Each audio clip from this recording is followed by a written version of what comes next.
ఇగో ఈయన చూడుర్రి, కేసీఆర్ను విచారణకు పిలిస్తే తప్పేమున్నది, కాళేశ్వరం ఎంక్వైరీ కమిషన్ నుంచి పిలుపొచ్చినప్పుడు ఆలోచిస్తాం, బీఆర్ఎస్కు 8 సీట్లకు పైగానే వస్తాయి, ఏపీలో మళ్ళీ జగన్ గెలిచే అవకాశం, మీడియాతో కేటీఆర్ చిట్చాటట.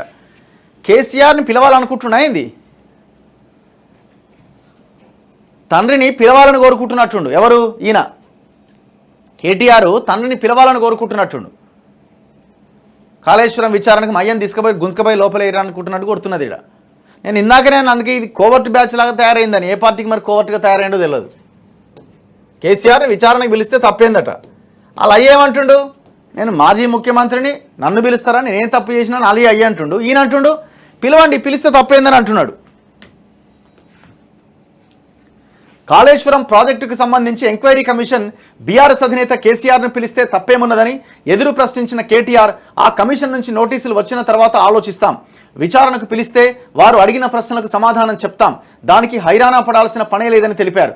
జస్టిస్ పినాకి చంద్రఘోష్ నేతృత్వంలో ఎంక్వైరీ కమిషన్ను రాష్ట్ర ప్రభుత్వం నియమించిన తర్వాత ఇటీవల హైదరాబాద్కు వచ్చిన ఆయన మీడియాతో మాట్లాడుతూ, అవసరమైతే రాజకీయ నాయకులకు నోటీసులు ఇస్తామని, ముఖాలు చూసి విచారణ జరగదని, సాక్ష్యాధారాల ఆధారంగానే జరుగుతుందని చేసిన కమెంట్స్కు కేటీఆర్ పై విధంగా బదులిచ్చారు.